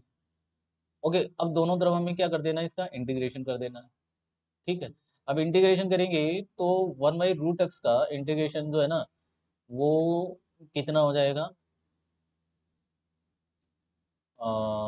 2√x, 2√x हो जाएगा, 2√x इक्वल टू के टी बन जाएगा ये, तो रूट एक्स की ही वैल्यू आ गई हमारे पास में के टी अपॉन टू, ठीक है, के टी अपॉन टू ये आ गया। ओके, तो v हमारे पास में कितना हो गया, के स्क्वायर टी अपॉन टू, मैंने x की जगह वैल्यू पुट कर दी, रूट एक्स की जगह वैल्यू पुट कर दी जो हमने निकाली, तो ये हो गया। अब बस आपको वर्क एनर्जी थ्योरम लगाओगे, तो इनिशियल तो जीरो, फाइनल क्या हो जाएगी, चेंज इन काइनेटिक एनर्जी, वो लिख दीजिए हाफ एम वी स्क्वायर, तो वी स्क्वायर करेंगे तो K power 4 t square and upon two का स्क्वायर 4, यहाँ से बनेगा M K power 4 t square by 8, C option correct answer हो जाएगा। A block of mass 1 kg is released, then distance traveled by the block before it stop on rough track will be. बोल रहे हैं कि हमें इसका क्या बताना है, the distance travel, rough surface पर जो डिस्टेंस है वो कितनी चला, डिस्प्लेसमेंट बताना है, बस ये वाला यहाँ तक की डिस्टेंस बतानी है हमें। अब सोचो कि यहाँ पर ये इनिशियली रेस्ट से स्टार्ट हुआ है, फिर रेस्ट में ही आ गया, तो आपको इसको ऐसे सोच सकते हो कि हम इसको वर्क एनर्जी थ्योरम लगाकर कर रहे हैं, इसको आप कंजर्वेशन ऑफ मैकेनिकल एनर्जी से भी कर सकते हो, बट वर्क एनर्जी थ्योरम से देखें तो उसको हम कैसे करें, वर्क एनर्जी थ्योरम से, तो उस हिसाब से आप इसका work done by the gravity लोगे आप, ठीक है। अब यहाँ पर वर्क जो है ना, वो कितना होगा, ठीक है, सिंपल, ये इसका वेट है mg और डिस्प्लेसमेंट हमें वर्टिकल डिस्प्लेसमेंट दे रखा है, ठीक है, 10 मीटर का, work done by the gravity हो जाएगा mgh, और work done by the friction force हो जाएगा माइनस, ठीक है, क्योंकि अब पार्टिकल अगर इधर चल रहा होगा तो फ्रिक्शन फोर्स इधर लगेगा, ठीक है, यहाँ तो फ्रिक्शन फोर्स हो जाएगा, work done by the friction force negative होगा, नेगेटिव होगा तो उसको हम क्या लिख सकते हैं, यहाँ पर फ्रिक्शन फोर्स हो गया म्यू एम जी, ठीक है। तो ऐसी कंडीशन में, और total kinetic change in kinetic energy zero होगी, क्योंकि रेस्ट से स्टार्ट हुआ और रेस्ट में आ रहा है, change in kinetic energy zero होगी, तो हम इसको ऐसा लिख सकते हैं क्या, M ji H minus mu M G into X N equal to zero, ठीक है।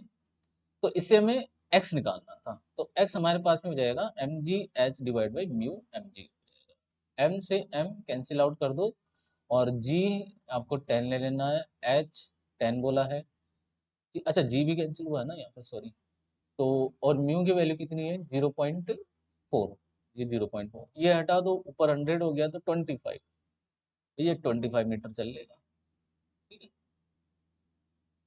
Next, simple pendulum with bow of mass m and length x is held in position at angle θ1 and then angle θ2, बोला कि पहले θ1 पर pendulum की Bob को रखा गया है, ठीक है, फिर θ2 पर लाया गया with the vertical, when release from these position, speeds with which it passes the lowest position are v1 and v2 respectively। ठीक है, आपको v1 और v2 का रेशियो बताना है, इसको समझना अच्छे से। देखो जैसे मान लो कि ये पेंडुलम है, ये पेंडुलम है और लेंथ एल है, स्ट्रिंग लेंथ एल है, मास एम है। इसको कुछ एंगल पर ऊपर ले गए, कुछ एंगल पर ऊपर की तरफ ले गए, ऐसे ले, ठीक है, थीटा एंगल पर आ गया इस जगह पर। अभी तो कितना ऊपर गया, ये हाइट जो होगी ये आपको जान लें। अब ये तो एल है, तो ये जो इतनी लेंथ होगी ना, ये वाली, अब आपको हाइट चाहिए होगी, हाइट के लिए आपको ये वाली लेंथ चाहिए होगी। ये जो है वो ट्रिग्नोमेट्री से आपके पास में आ जाएगी एल कॉस थीटा।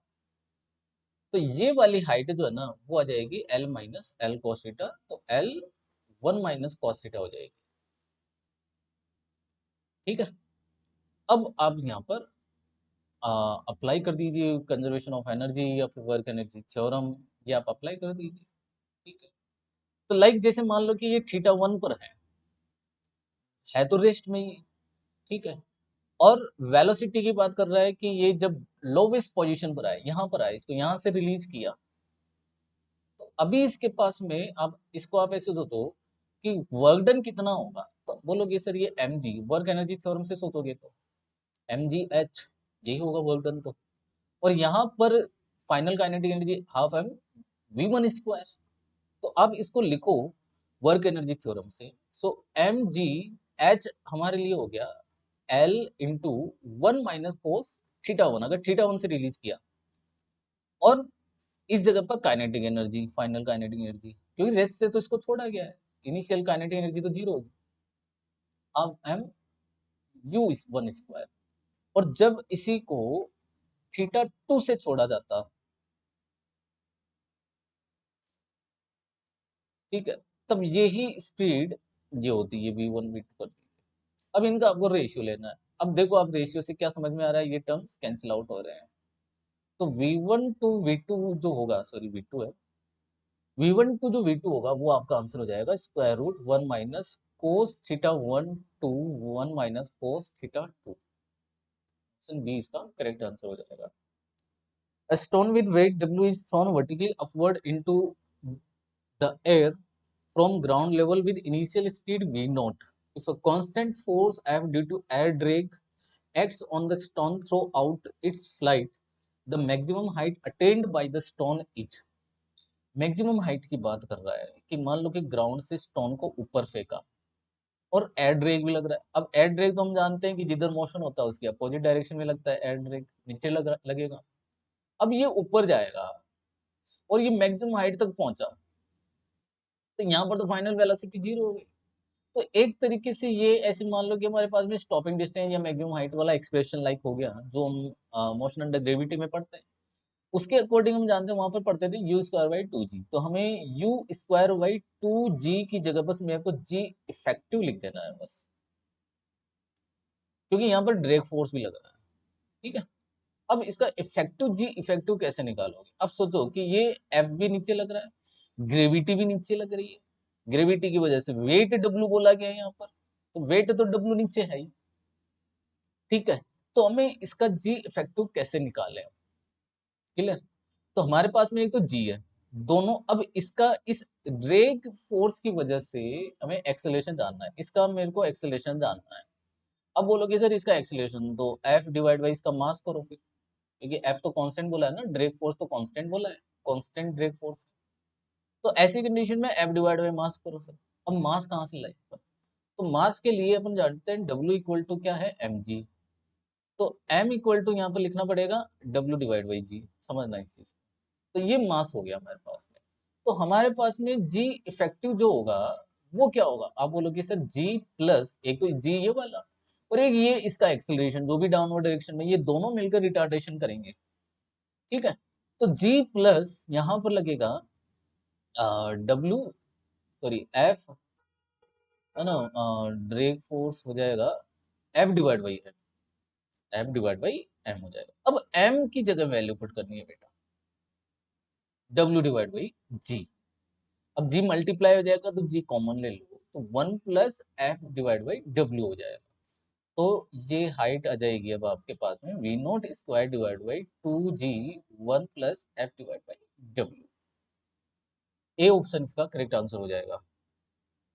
नेक्स्ट है U = 2x³ - 15x² +36x, then stable equilibrium position will be. Stable equilibrium हमें बताना है। अब देखो हमें पोटेंशियल एनर्जी गिवन है, स्टेबल इक्विलिब्रियम हम जानते हैं कि फोर्स और पोटेंशियल एनर्जी में एक रिलेशन होता है माइनस dux के टर्म में, तो du/dx लिख देंगे।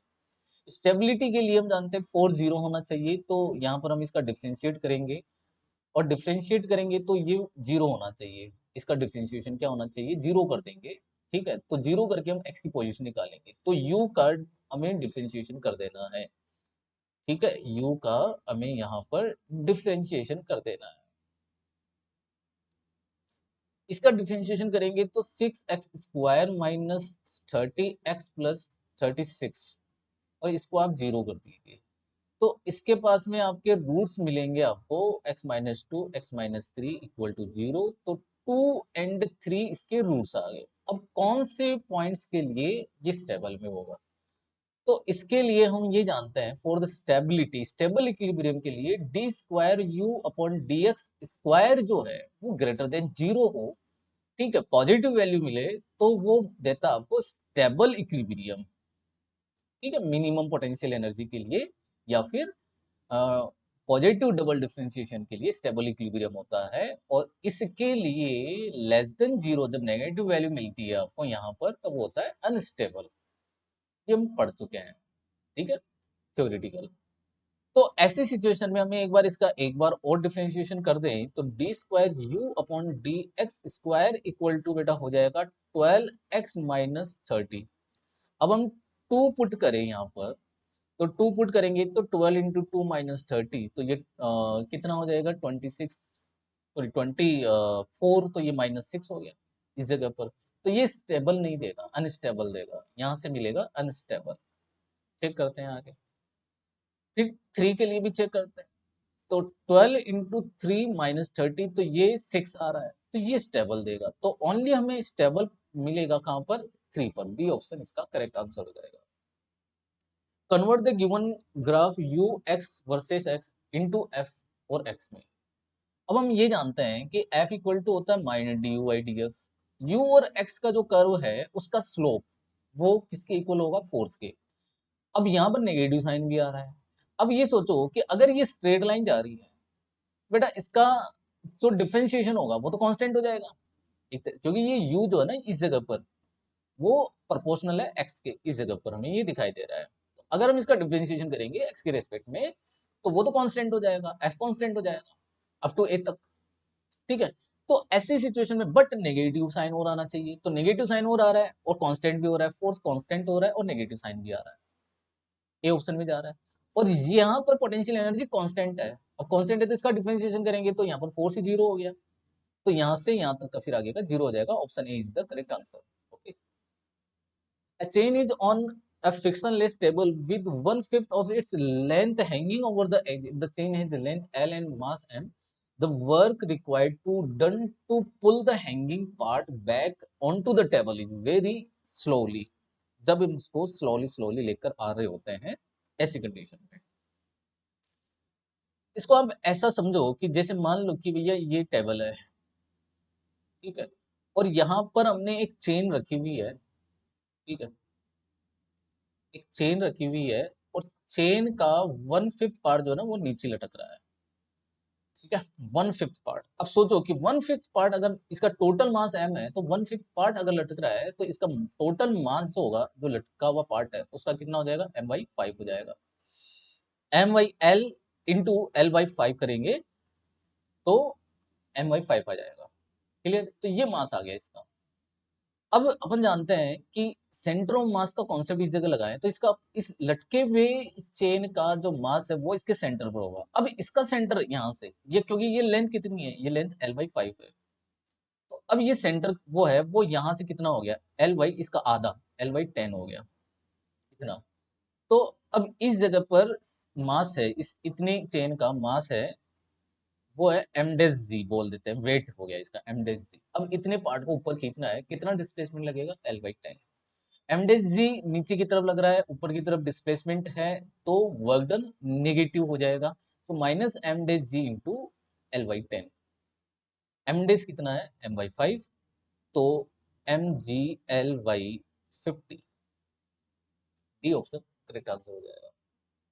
Forces, force constants K1 and K2 of two springs are in the ratio 5:4. They are staged by same length. If potential energy stored in one spring is 25 joule, then potential energy. तो ये तो simple सा question है। Potential energy जो होती है spring में जो स्टोर होती है, उसको आप हाफ के एक्स स्क्वायर लाइक लिख दीजिए यहाँ से, या X F square minus X I square आप लिखो। प्रोपोर्शनल हो गया यहाँ पर, सेम लेंथ के लिए, सेम स्ट्रेचिंग के लिए के, तो सिंपल है U1 to U2 equal to K1 to K2। तो U2 हमें पूछा गया है यहाँ पर, तो U2 इक्वल टू हो जाएगा U1 into K2 and divide by K1। So U1 हमें दे रखा है 25, K2 टू K1 हो जाएगा 4 डिवाइड बाई 5 हो जाएगा, तो ये हो गया 20, डी ऑप्शन करेक्ट आंसर।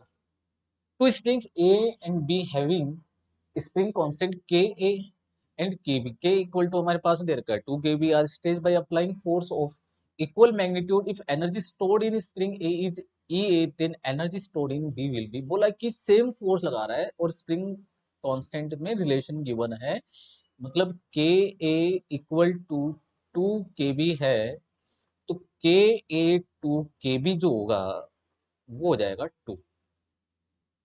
अब स्प्रिंग पोटेंशियल एनर्जी आप ऐसे समझो, हाफ के एक्स स्क्वायर होता है, तो हाफ के एक्स इंटू एक्स लिखे तो ये के एक्स स्प्रिंग फोर्स हो गया, तो इसको हम लिख सकते हैं एफ एक्स। अब F equal to K x होता है, तो यहां से एक्स इक्वल टू लिखा जा सकता है एफ अपॉन के।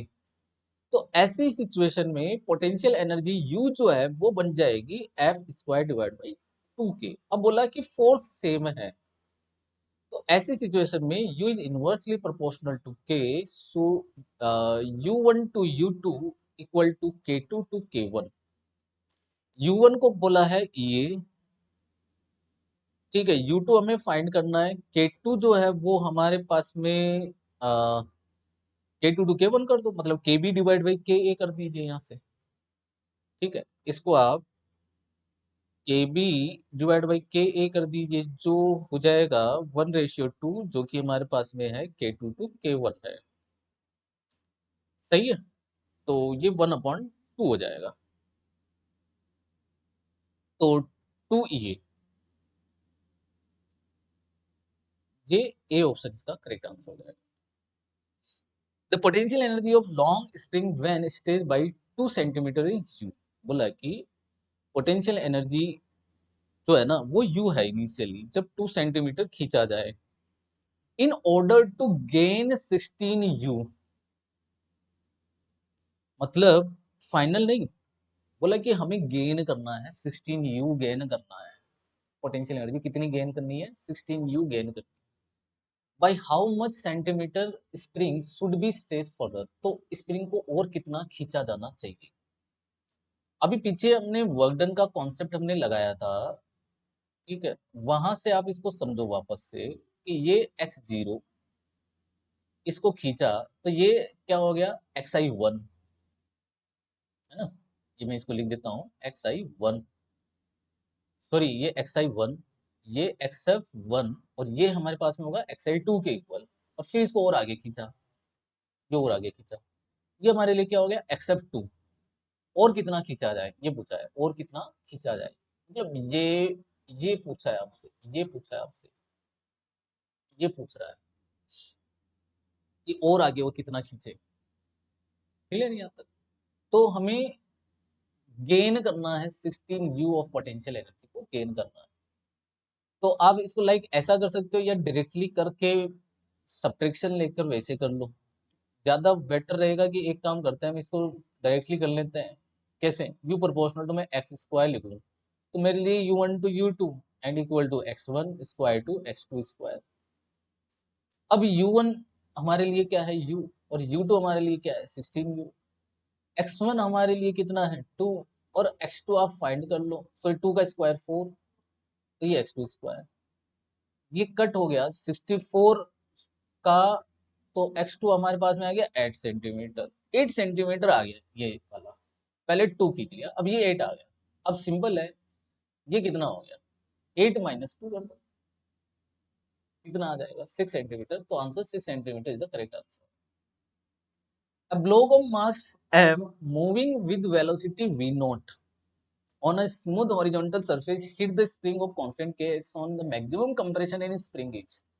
बोला कि मैक्सिमम कंप्रेशन बताइए, तो यहाँ पर आप कंजर्वेशन ऑफ मैकेनिकल एनर्जी लगा दो भैया, पहले इसके पास में सिस्टम के पास में काइनेटिक एनर्जी है, ठीक है, और फाइनली कंप्रेस कर देंगे तो स्प्रिंग के पास में पोटेंशियल एनर्जी आ जाएगी। जब मैक्सिमम कंप्रेशन होगा तब काइनेटिक फाइनल काइनेटिक एनर्जी क्या हो जाएगी, जीरो हो जाएगी। तो मैं बहुत ही सिंपल तरीके से मैं कहूँ कि ए I equal to E F लिखो, मेरे लिए ई क्या चीज है यहाँ पर, टोटल मैकेनिकल एनर्जी है।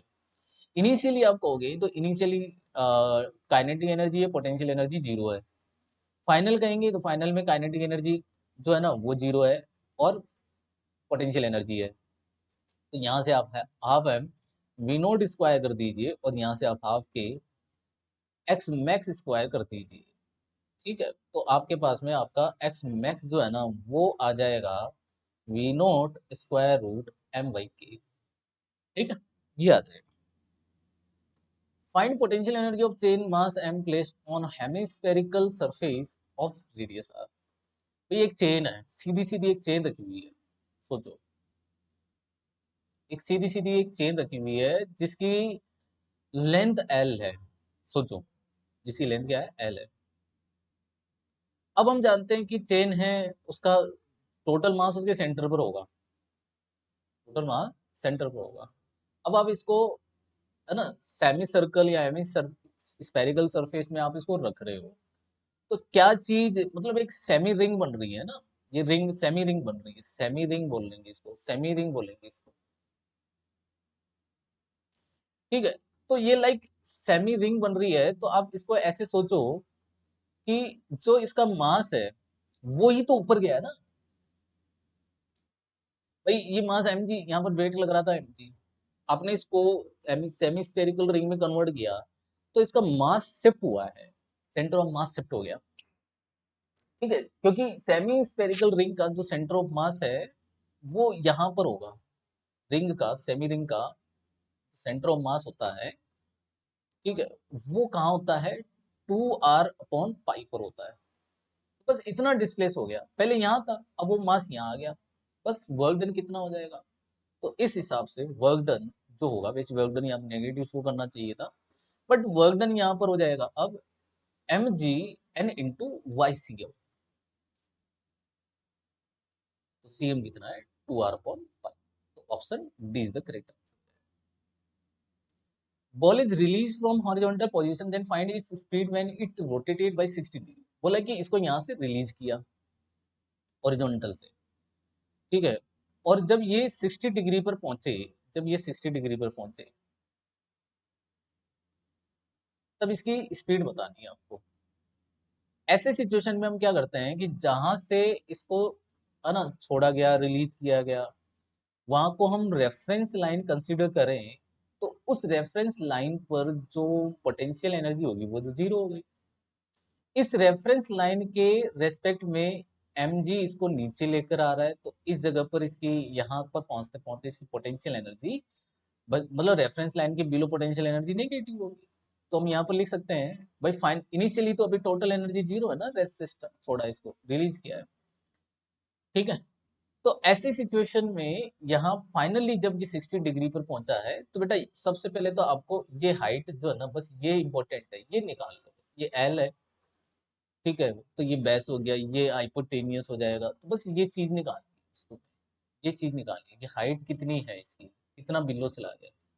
तो एल है ना 60 डिग्री ये नीचे आ गया, ठीक है, 60 डिग्री नीचे आ गया, तो ये हाइट हमारे लिए लाइक ये ऐसे आया है, लाइक ऐसे, ये हाइट जो है ना इस जगह पर इसके रेस्पेक्ट में ये हाइट हो जाएगी, और क्या चीज ले अपन बेस वाला लगा दे फॉर्मूला, बेस से क्यों लगाए यहाँ से, 10 60 डिग्री, 10 60 डिग्री इक्वल टू ये height and divide by base, ये हो गया √3। तो हमारे पास में ये हाइट जो है ना वो आ जाएगी कितनी, √3/L, सॉरी √3L। ये हमारे पास में वो हाइट आ गई यहाँ से। ठीक है, यहाँ से ये कितना ऊपर है, मतलब कहाँ से छोड़ा गया था इसको। तो ऐसे सिचुएशन में अब इसके बाद में पोटेंशियल एनर्जी तो रेफरेंस लाइन के बिलो नेगेटिव होती है, तो हम क्या लिखेंगे, -mgh प्लस, और इस पॉइंट पर इसके पास में kinetic energy ½ mv² equal to आप जीरो कर दीजिए, तो m तो कैंसिल आउट हो जाएगा फाइनली, और v² इक्वल टू आएगा √2gh। तो बस आपको 2gh हमारे पास में है √3L। ठीक है, √3L, तो बस आपको लिख देना, आंसर ये हो जाएगा 2√3 GL। जी इसकी वेलोसिटी हो जाएगी।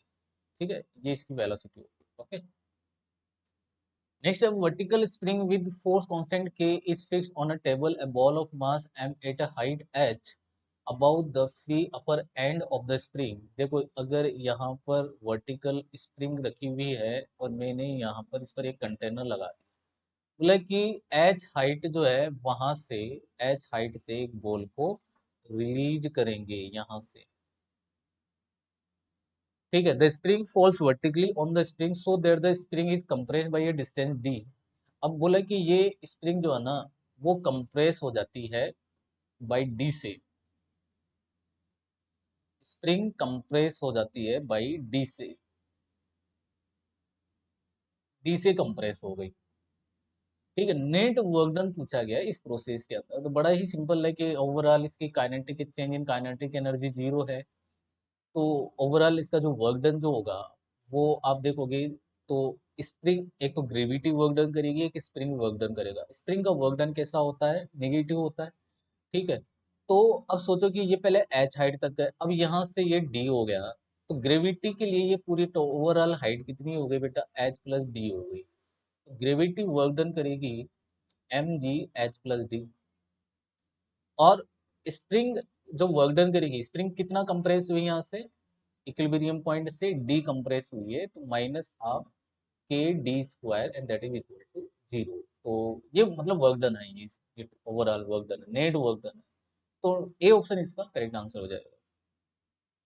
Initially mass m is held such that spring is in relaxed condition, if mass m is slowly released maximum elongation spring will be. देखो अगर कोई स्प्रिंग को लटका दिया जाए और उसको स्लोली रिलीज की बात की जाए, देखो क्वेश्चन में स्पेशली मेंशन हो स्लोली रिलीज, तो वहां पर आपको एनर्जी का कॉन्सेप्ट नहीं लेना है, वहां पर आपको केवल फोर्स का कॉन्सेप्ट लेना है, क्योंकि एनर्जी में कोई चेंजेस नहीं होगा, चेंज इन एनर्जी जीरो रहेगी, इसलिए एनर्जी का कोई कॉन्सेप्ट वहां पर नहीं लेना है।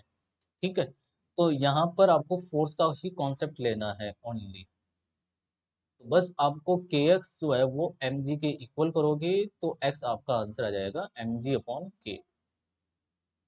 अगर आपको स्लोली वर्ड गिवन नहीं हो, ओनली रिलीज की बात की जाए, तब आप यहाँ पर एनर्जी कॉन्सेप्ट आप लगा सकते हो। आप यहाँ पर mgx, ठीक है, इक्वल टू ½ kx² इक्वेट करो, और यहाँ से आपका जो x होगा फिर आगे का इलोंगेशन का वो हो जाता है आंसर 2mg/k। ये ध्यान रखना है।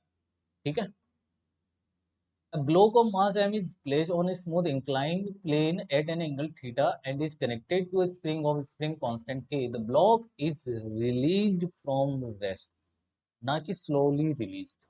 रिलीज कर दिया तो ऐसी कंडीशन में आपको मैक्सिमम एक्सटेंशन बताना है। अब सोचो क्या करोगे, तो वही कॉन्सेप्ट लगाना है कि ये अगर x नीचे गई, ठीक है, x का इलोंगेशन आया, तो ग्रेविटी ने कितना वर्क डन किया, mg sin थीटा होगा ना यहाँ पर, तो इधर इसने कितना वर्क डन किया, mg sin theta into x max. ठीक है, एक्स मैक्स,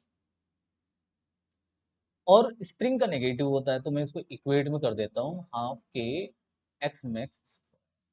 बस ये एक टर्म कैंसिल होगा, आपका वही के वो एक्स मैक्स जो होगा वो हो जाएगा 2mg sin theta and divide by k। D option correct हो जाएगा। Find minimum value of m so that the block leave contact from ground. बोल रहा है कि m की वो मिनिमम वैल्यू बताओ जिससे 10 kg जो है ना वो ऊपर उठ जाए। अब देखो 10 kg ऊपर कब उठ सकता है, इस सरफेस से ऊपर कब उठ सकता है? 10 kg का तो 100 न्यूटन का वेट लग रहा है डाउनवर्ड डायरेक्शन। अब इसको ऊपर उठाना है तो कम से कम आपको 100 न्यूटन ऊपर लगाना पड़ेगा। ये इससे अबाउ तो लगाना पड़ेगा, ये मिनिमम वैल्यू होगी। इससे जस्ट ऊपर करते ही ये 100 न्यूटन का ऊपर उठ जाएगा। इसका मतलब ये अगर 100 हो तो यहाँ पर भी 100 लगना चाहिए, यहाँ पर भी 100 लगेगा। इसका मतलब हमारे पास में स्प्रिंग फोर्स जो है ना कि वो 100 न्यूटन का हो गया, स्प्रिंग फोर्स 100 न्यूटन का हो गया। और ये 100 न्यूटन जो है ना वो mg के इक्वल होगा। फिर तो 100 इक्वल टू क्या कर दो, mg कर दीजिए, तो आपके पास में m की वैल्यू आ जाएगी 10 kg।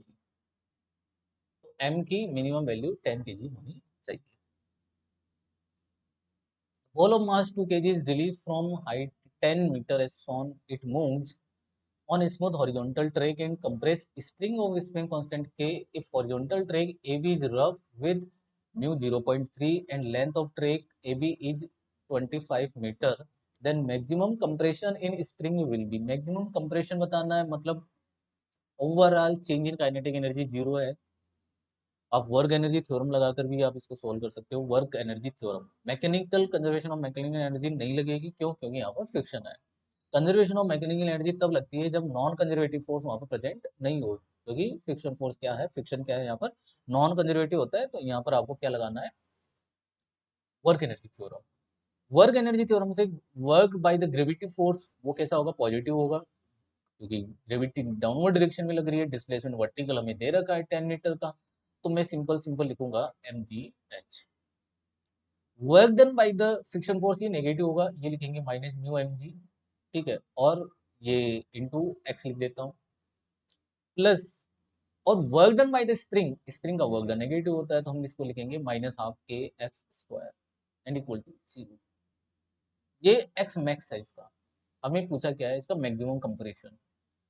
एम यहाँ पर पुट कर देना है, कितना है 2g10, एच कितना है 10, म्यू कितना है 0.3, एम कितना है 2g10, एक्स कितना है 25 माइनस हाफ के कितना दे रखा है 100, और ये एक्स मैक्स आपसे पूछा है।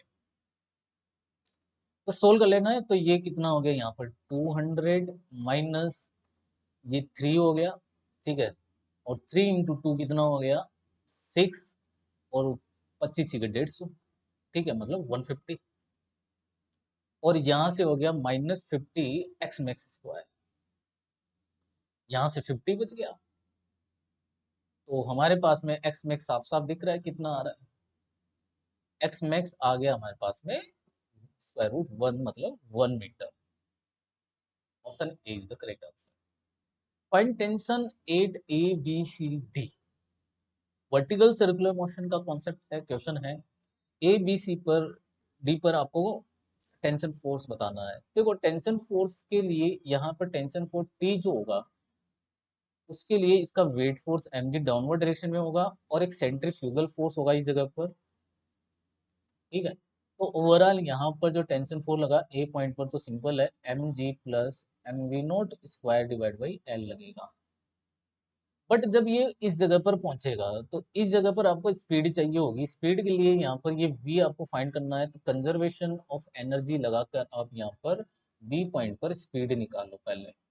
तो ये कितना ऊपर चला गया, mgl ऊपर चला गया, मतलब पोटेंशियल एनर्जी हो गई। और यहाँ से हम इक्वेट कर देंगे इससे काइनेटिक एनर्जी से, हाफ हम वीबी स्क्वायर करेंगे।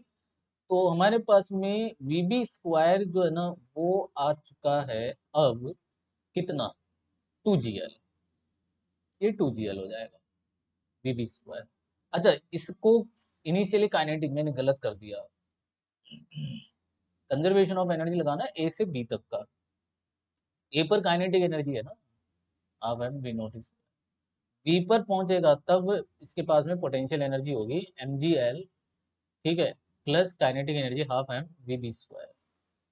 एम कैंसिल आउट करो आप यहाँ से, वी नॉट स्क्वायर बाई 2 बनेगा, इधर से g l plus v b square by 2 बनेगा।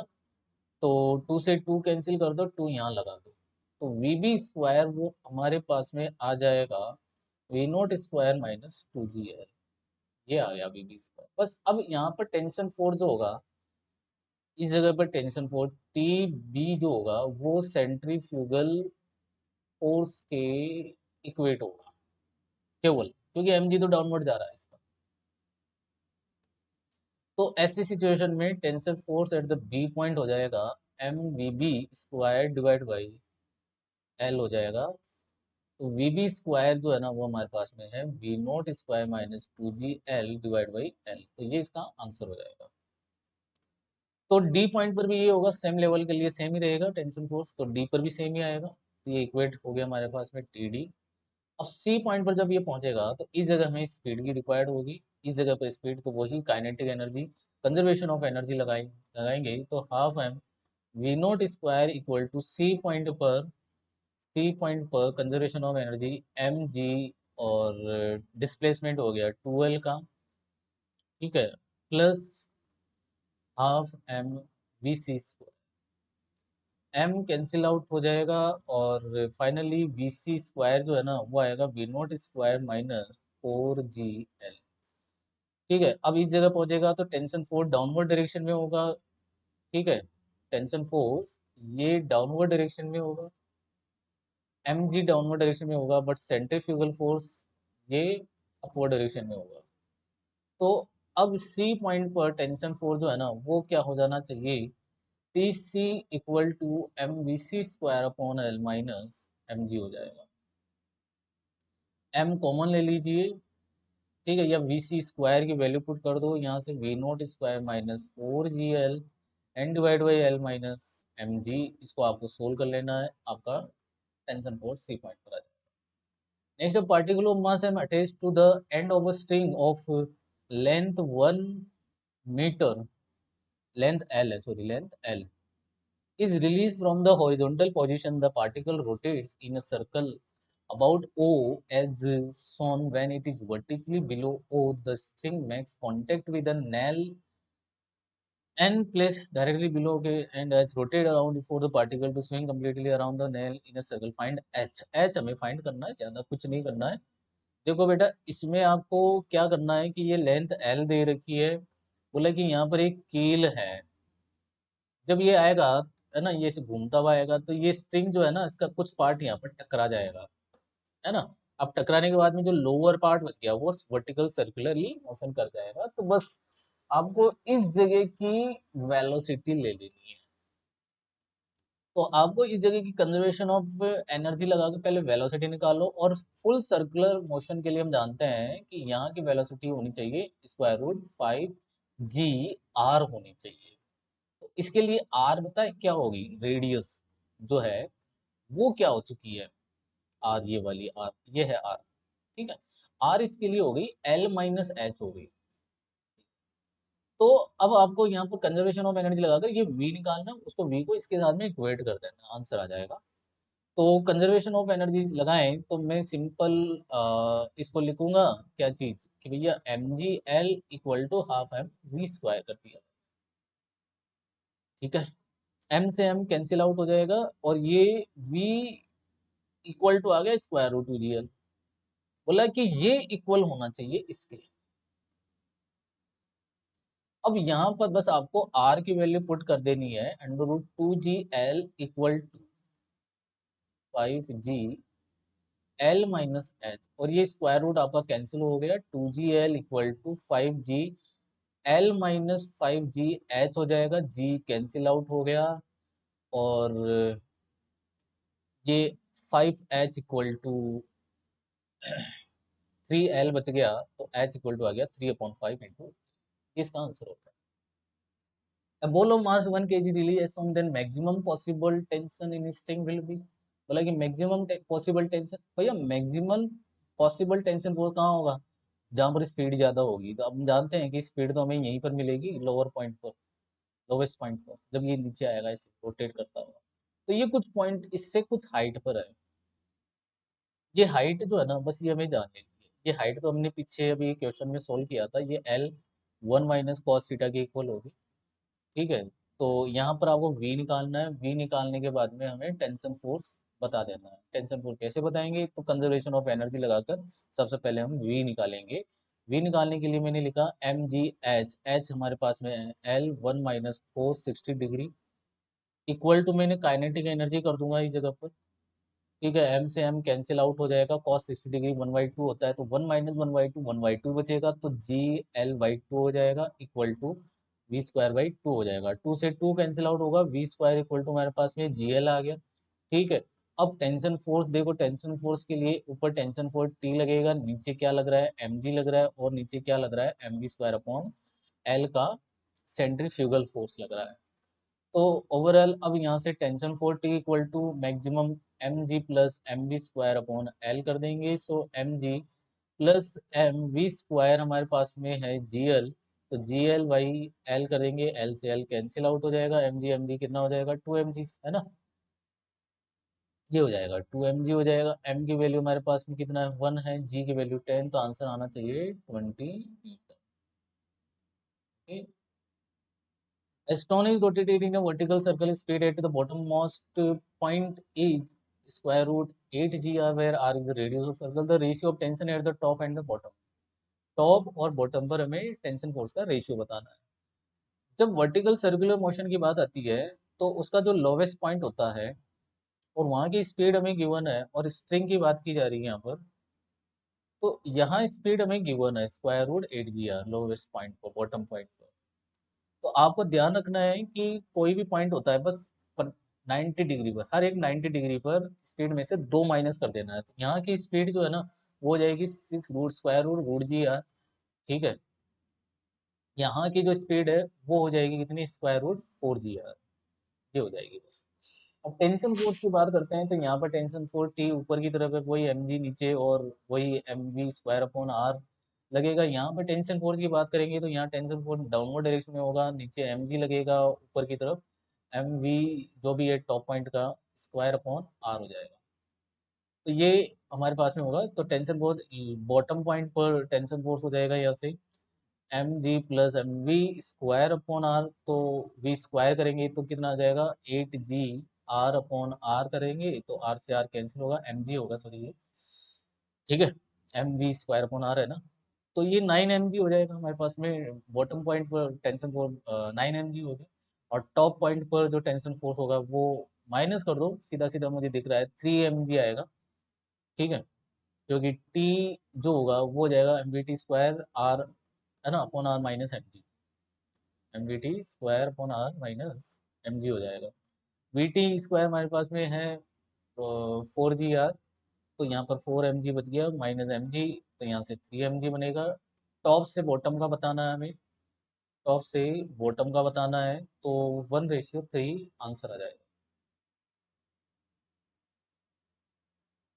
Next, an object of mass m is displayed on a smooth ball of radius r equal to 12 centimeter and release then height from the ground, at which block will leave the ball। हमें वो height बतानी है जहाँ से block जो है ना वो इसको ब्लॉक जो है ना वो लीव कर देगा। इस टाइप का क्वेश्चन जो है ना वो जनरली नीट या जेई में पिछले साल से ऐसा पूछा भी गया था। अब आपको करना क्या है, बस ये आपको हाइट बतानी है, ग्राउंड से ये वाली हाइट बतानी है। ठीक है, इसको आपको ऐसे सोचना है कि पहले जब ये यहाँ पर था, इस जगह पर था, अब ये यहाँ पर है, कुछ एंगल रोटेट करिए आप, बस कुछ एंगल रोटेट करके आप। ठीक है, तो आपको कंजर्वेशन ऑफ मैकेनिकल एनर्जी आप लगा सकते हो यहाँ पर, या फिर कंजर्वेशन ऑफ क्या बोल सकते हैं इसको, वर्क एनर्जी थ्योरम आप लगा सकते हैं यहाँ पर। ठीक है, देखो अब यहाँ पर हमें केवल क्या बताना है, हाइट बतानी है। ठीक है, तो एक काम कर लीजिए, सबसे पहले देखो हाइट की बात करें, ये जस्ट लीव करें। अब जस्ट लीव करें तो इसके लिए आप देखो कि इसका जो वेट है ना वो डाउनवर्ड है, यहाँ पर पहुंचेगा तो। अब ये इधर इधर क्योंकि ये क्या है सर्कुलर पार्ट है। ठीक है, यहाँ पर आउटवर्ड डायरेक्शन में क्या लग रहा होगा, सेंट्रीफ्यूगल फोर्स। ठीक है, नॉर्मल फोर्स यहाँ पर जीरो हो जाएगा जब ये लीव करेगा। एम जी का इधर एक कंपोनेंट मिलेगा। अगर ये मैं एंगल थीटा कंसीडर करूँ, देखो ये थीटा है यहाँ से, तो ये भी थीटा हुआ ना, तो इधर एक कंपोनेंट जाएगा जो कि होगा एम जी कॉस थीटा। ये एम जी कॉस थीटा जो है ना, वो हमारे पास में इक्वल है किसके, m we square upon r के, समझना,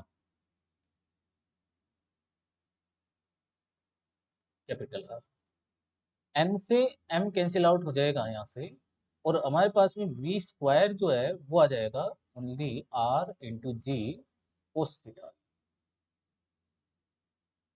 ठीक है, इस जगह पर अब हम यहाँ से अगर इस लाइन को रेफरेंस ले लें,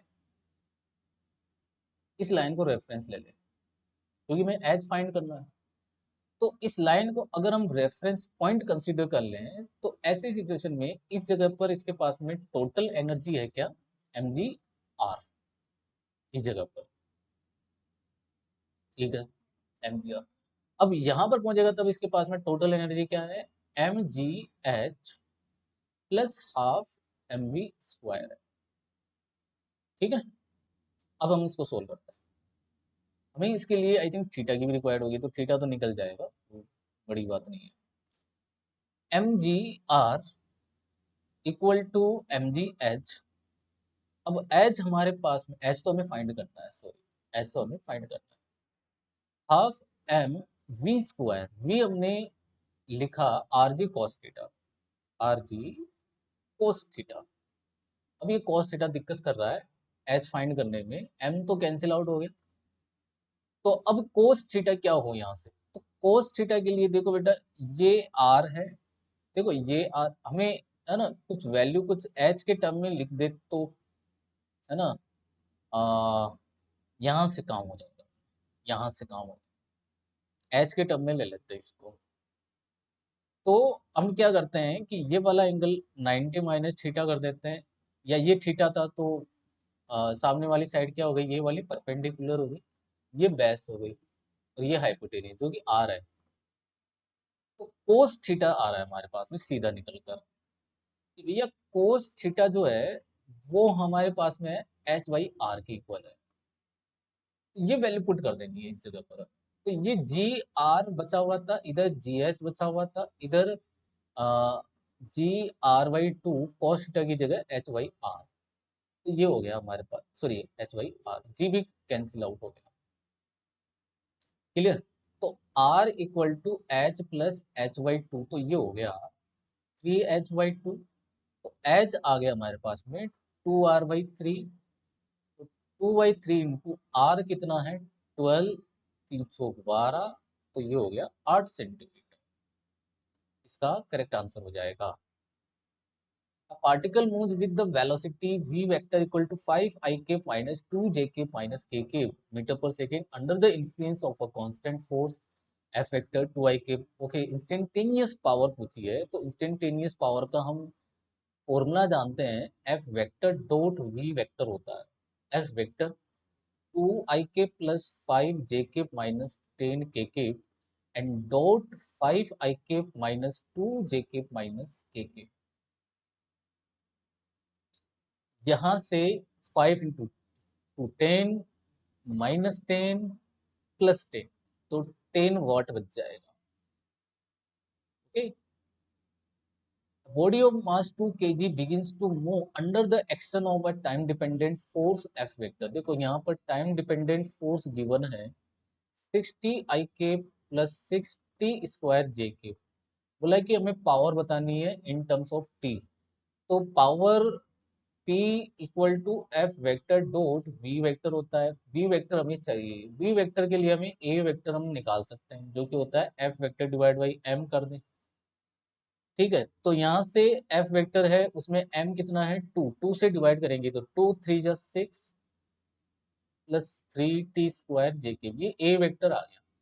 अब ए क्या है, एक्सेलरेशन जो कि होता है डीवी बाई डी टी के इक्वल होता है, तो हमारे पास में यहाँ से v आएगा निकल कर, तो v वेक्टर जो होगा मैं इसको लिख सकता हूँ यहाँ से a vector into D T होगा, तो इंटीग्रेशन कर देना है 3t I के प्लस 3t स्क्वायर जे के का इंटीग्रेशन कर देना है, तो टी स्क्वायर बाई टू हो जाएगा, तो 3 × टी स्क्वायर बाई 2 प्लस ये हो जाएगा बाई 3, 3t³ बाई 3 हो जाएगा यहाँ से। ठीक है, तो यहाँ से ये है ना t³ बाई 3, तो 3 से 3 कैंसिल हो जाएगा, ओनली t³ j³, ये तो बच गया i³ और ये हो गया j³। ये हमारे पास में क्या आ गया, वेलोसिटी वेक्टर आ गया। So power p equal to F vector 6t i k plus 6t² j k, dot कर देना है 3t² बाई 2 i k प्लस t³ j k, बस। तो इनटू दिस, तो 6 इन टी इंटू 3t² बाई 2 प्लस 6t² इंटू टी³, ये हो गया 9t²। ठीक है, प्लस इधर से हो गया 6t6, सॉरी 5, ये क्यूब है ना, 9t³ plus 6t5, D option correct answer. A pump is used to pump a liquid of density rho continuously through a pipe of cross section area A. If liquid is flowing with speed V, then power of pump is। भैया अगर कोई pump की बात कर रहे हैं, pump pump जो क्या कर रहा है, पानी उठा रहा है, ठीक है, और उसको वो पंप की जो पावर है ना, वो एक्चुअल में उस पानी की काइनेटिक एनर्जी से जानी जाएगी, इतनी स्पीड से निकल रहा है पानी। बात समझ में आ रही है? पंप की जो पावर होती है वो काइनेटिक एनर्जी से निकाली जाती है, तो rate of change of kinetic energy हम कहेंगे डी के ई डिवाइड बाई डी टी में कहूँगा। अब मुझे यहाँ पर काइनेटिक एनर्जी चाहिए, काइनेटिक एनर्जी के लिए मेरे को वेलोसिटी चाहिए होगी। ठीक है, मतलब हाफ एम वी स्क्वायर। तो अब हम यहाँ पर एक चीज जाने, क्योंकि डेंसिटी, एरिया, स्पीड ये सब कुछ गिवन है, तो मैं कहूँ कि यहाँ पर जो इसका मास है, मान लो कि मास है m, मास को हम डेंसिटी और वॉल्यूम के टर्म में लिखना चाहें, रो इक्वल टू, हम जानते हैं क्या होता है, mass divide by volume. Mass equal to क्या हो जाएगा, डेंसिटी इनटू वॉल्यूम हो जाएगा। अब यहाँ पे ध्यान रखना, ये v वेलोसिटी है, स्पीड है, वॉल्यूम नहीं है, ये वॉल्यूम है। ठीक है, और वॉल्यूम इक्वल टू क्या होगा, एरिया इंटू कोई लेंथ, मान लो कि ओरिजेंटल लेंथ ट्रेवल कर रहा है x। अब यहाँ पर तो लिक्विड का जो मास है ना वो चेंज हो रहा है ना, क्योंकि इसी की वजह से तो काइनेटिक एनर्जी चेंज होगी। तो हम टाइम के रेस्पेक्ट में इसका डिफरेंशिएट करें, ये स्पीड हो जाएगी। ठीक है, अब काइनेटिक एनर्जी जो है वो होती है हाफ एम वी स्क्वायर। ये यहाँ पुट करो तो पावर जो है वो, उसको मैं ऐसा लिख सकता हूँ क्या, कि half M we square D M by D T. अब D M by D T हमारे पास में है रो ए बी, तो ये हो जाएगा half rho A V cube. D option का करेक्ट आंसर हो जाएगा। A particle of mass m is driven by a machine that deliver a constant power k watts. If the particle start from rest, then the force on the particle at time t each। यहाँ पर भी इसी type का question हो गया। ठीक है, kinetic change in kinetic energy वाला ही हो गया, पावर p बोला है। ठीक है, अब यहाँ पर हमें क्या फाइंड करना है, देखो हमें सबसे पहले काइनेटिक एनर्जी चाहिए। ठीक है, बोला कि ये रेस्ट से स्टार्ट हुआ है। ठीक है, और then the force on the, अच्छा फोर्स हमें यहाँ पर पूछा गया है, फोर्स कैसे निकाले, तो जनरली पावर जो होती है उसको हम फोर्स इनटू वेलोसिटी लिख सकते हैं, हमें वेलोसिटी चाहिए। ठीक है, और काइनेटिक वेलोसिटी हम निकाल सकते हैं यहाँ से पावर से। ठीक है, अब कैसे निकालें, तो पावर जो है ना वो यहाँ पर मैं लिख सकता हूँ, क्या चीज, चेंज इन काइनेटिक एनर्जी, मतलब half M we square and divide में टी लिख दूं, इसको ऐसे समझो, है ना, ऐसा लिख दें हम इसको। पावर जो है ना वो हमारे पास में क्या दे रखा है, के। ठीक है, यहां से ये बन जाएगा m we square divide by 2t। तो वी स्क्वायर जो है ना वो हमारे पास में आ जाएगा 2 k t divide by m. तो वी कितना हो गया, square root 2 k t by m. भैया जो पावर जो होती है उसको हम ऐसा, अभी मैंने पीछे समझाया ना, क्या होगी कि change in kinetic energy with respect to time. ठीक है, तब आप इसकी चेंज इन काइनेटिक एनर्जी निकालोगे तो वगैरह जो भी है वो इंटीग्रेट करके तो p into t equal to half k, half M we square की टर्म में बन जाएगी। तो मैंने उसी टर्म में इसको लिखा है डायरेक्टली। स्पीड आ गई मेरे पास, इसकी वैल्यू यहाँ पुट कर दो, फोर्स निकल कर आ जाएगा।